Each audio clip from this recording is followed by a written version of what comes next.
There are growing concerns that veteran guard Bria Hartley intentionally took out Sophie Cunningham, who's out for the rest of the season with a torn MCL. First off, look at this play.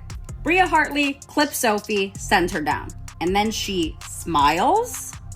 That's what set everybody off. If this was just a tough basketball play, fine, but the fact that she smiled after, it seems intentional. But let's be real, this isn't the first time Bria's been in the middle of some drama. She's been in fights before, she has that reputation, and she even liked a post celebrating her being that player.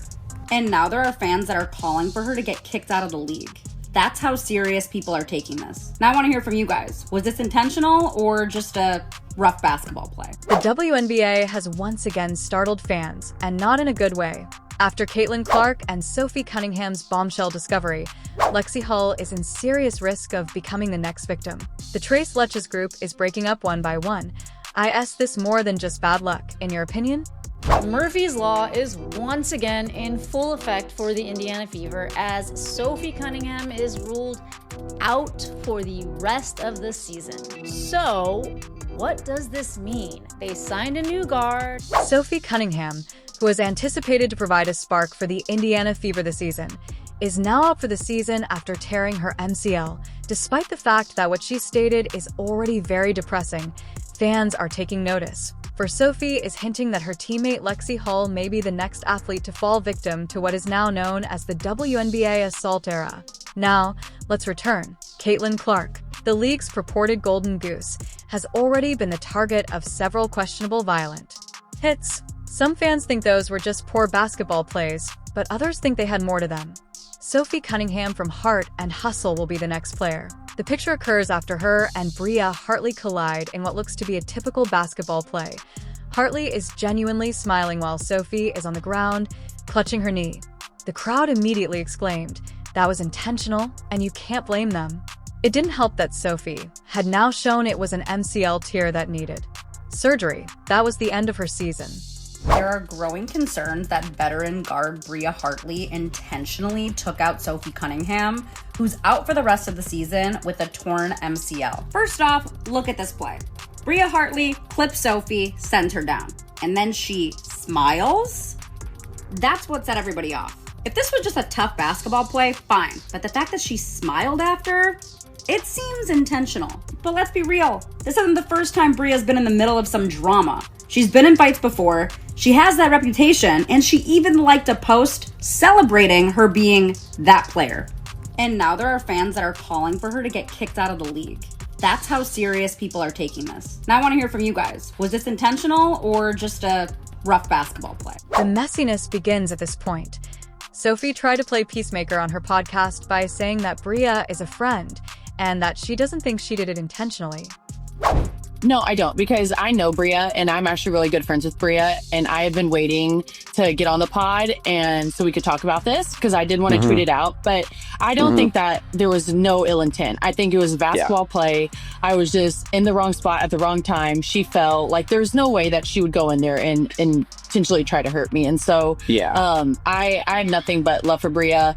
And I even told my mom, because she tweeted something. I was like, no, Mom, I get it. But I promise you that I was like, Bria and I are super cool. And she would never try to hurt me. Because there are some girls that I think might, but she wouldn't do that. And so I have nothing but love. And so I hope people stop giving Bria some heat, because I don't think she meant to do that at all. And I think that smile, it wasn't it was ooh, one of those. So I'm totally fine.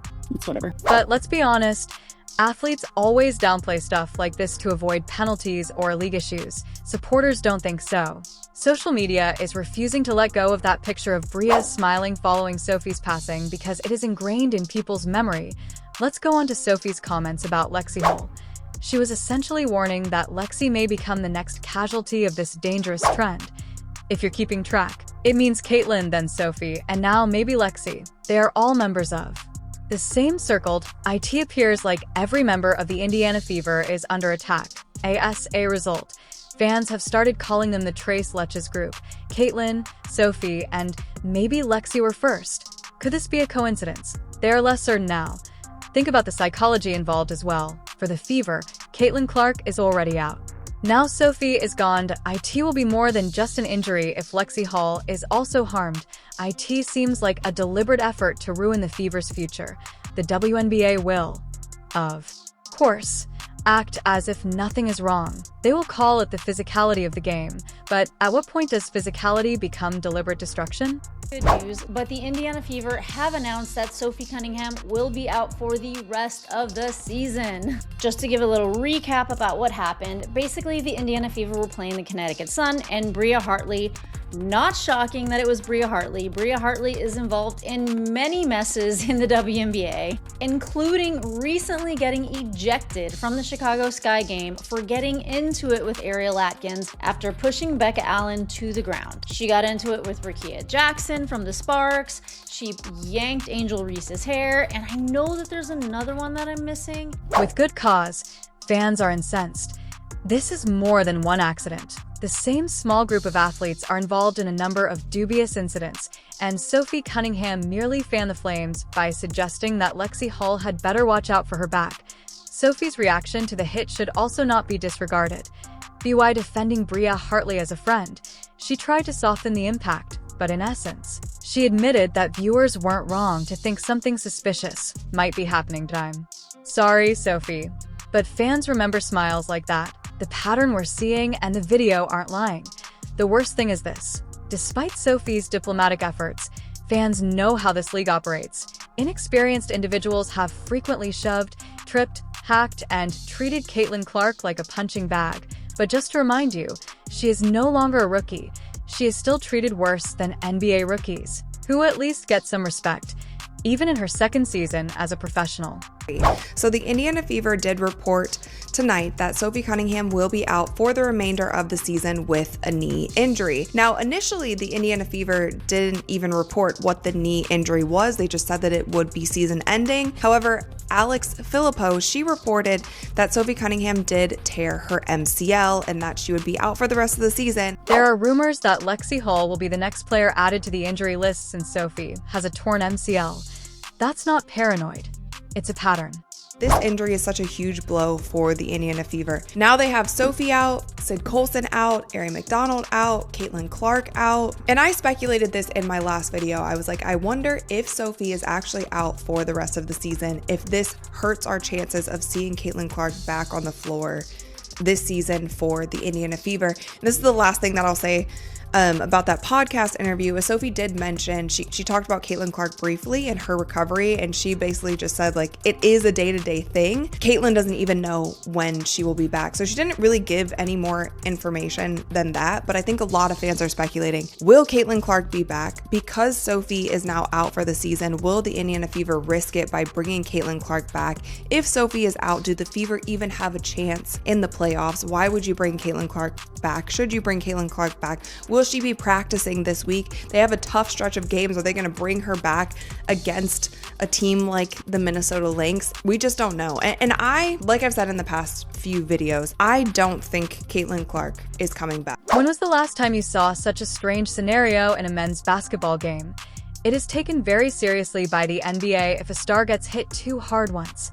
Referees dismiss players, fines are assessed, and the commissioner may even make a statement. I end the WNBA. Smiling while someone writhes in pain seems to be standard procedure. Moreover, it transcends the player's resilience. These injuries will end your career. Sophie is going to have surgery. Already, Caitlin's season has been disrupted. And what would happen if the next target was Lexie Hull? If your building blocks are being ripped away one by one, you'll be unable to form a future. IT is being accused of sabotage by supporters. To be honest, you can't even argue with them at the moment. However, this is where things go considerably worse. The WNBA's reaction, or perhaps more precisely, its inaction. They view these incidents as minor annoyances rather than serious threats to their own products. Think about it. Caitlin Clark is watched by more people than half the league combined. Sophie Cunningham is a well-liked and charismatic character, and Lexie Hull has managed to match her. Losing them all would not only hurt the Fever, but also make the league less marketable. There was stillness, though. No sanctions, no punishments, just a shrug. The league office will never be able to keep up with the connections made by online fans. People call this a pattern, and Sophie Cunningham's comment that Lexie Hull might be the next one just serves to prove what fans already believe to be true. This draws attention to the league's drawbacks, which the WNBA's top brass is unwilling to address. You want to know what is actually suspicious? Bria Hartley's response, or lack thereof. There was no overt remorse or apology, just that one unsettling photo of her smiling while Sophie held her knee. Because it appeared more like satisfaction than regret, fans are unable to let it go. If that's the attitude, Sophie's warning that Lexie Hull will be the next isn't just speculation. It's a valid concern. The Tres Leches concept really takes off at this point. Fans weren't just making up that term for fun. This is because Caitlin Clark, Sophie Cunningham, and Lexie Hull have been operating as a cohesive team this season. They are their teammates and friends, and they have been at the center of almost every major Fever event. Strangely enough, or maybe not, those are the same athletes who seem to be in danger all the time. Caitlin has been pushed around from the start. Somehow, the refs failed to notice half of her tripping and elbowing. Sophie, who is known for being lively and vivacious, walks into the room and then suddenly tears an MCL. Now, Sophie claims that Lexie Hull is the next target on the hit list. I asked the pattern apparent to you? Because fans do, for sure. The WNBA wants the public to believe that this is just rough basketball. The problem is that when the same individuals are repeatedly beaten up, onlookers start to doubt the possibility of coincidence. They start to believe that goals are possible. Furthermore, Lexie Hull might as well have a target on her chest right now due to Sophie's comments. Let's take a closer look at this. Athletes aren't like Caitlin Clark. She is the source of revenue for this league. Her jersey sales, TV ratings, and social media activity are all at all-time highs. Without Caitlin, the WNBA wouldn't even have the same level of excitement today. But in some way, the league has allowed her to be used as a target. Then there is Sophie Cunningham, who is lovely and marketable and has a strong personality that people can identify with. She gets removed due to an MCL tear. Lexie Hull is the quiet yet trustworthy of the three. If she is the next one to lose, fans will blame the league for destroying its own product, and the NBA would never allow this to happen. If LeBron James, Steph Curry, or Luka Doncic were singled out in the same manner as Caitlin Clark, it would be widely reported. The package would include candy-coated punishments, rule changes, and league investigations. Well, that's basketball, is how the WNBA tends to dismiss it, and I'm sorry, but that's reckless. Now let's go back to Bria Hartley. That grimace or smile, whatever you want to call it, has become the public face of this conflict. When fans saw the image of Sophie on the ground with her hand holding her knee and Bria standing there grinning, the story was instantly exposed to them. You could say that the timing was bad. You can dispute about a moment that was misunderstood, but people still remember the picture. Moreover, Sophie's effort to shield Bria only raised additional doubts. As if she didn't want to make a fuss. She almost felt obliged to downplay it. But she did confirm that players understand how dangerous things have gotten. This is why her warning regarding Lexie Hull is so disturbing. Given that Sophie, the victim of the recent incident, is effectively stating, hey, Lexie might be next. What does it signal to you? It suggests that the pattern is recognized by the participants themselves. They just can't say it out loud because the league doesn't like whistleblowers. Supporters are making the noise that the league won't in the interim. They're asking to be suspended. They're asking for accountability. Some even contend that Caitlin Clark ought to undergo independent medical examinations, since there is no longer any trust in the Fever staff. When your own followers don't trust your journalists, referees, or medical personnel, you have a big problem. The moment. The WNBA is in a similar situation. Jealousy is another serious issue that we must not ignore. The fame of Caitlin Clark grew, but skyrocketed. Furthermore, a number of players have openly expressed their dislike for the attention they get in a league where veterans feel disregarded and undervalued. Sophie was inevitably part of that spotlight. Additionally, Lexie Hull has been supporting them despite her lack of fame. If you're a jealous rival looking to make a statement, that trio is your target. Because of this, fans believe Lexie could be the next one, and no one is disputing that the WNBA ought to be a league that prohibits contact, either. Basketball takes physicality to play. Mishaps happen.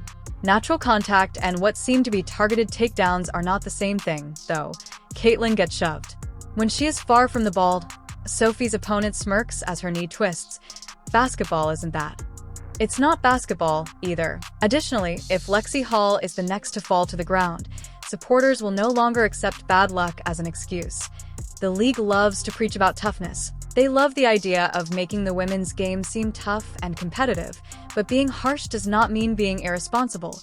Ignoring the notion that stars lose game after game is not being difficult. Furthermore, enjoying other people's pain is not a sign of toughness. If that's what the WNBA considers difficult, then it makes sense why fans are so angry.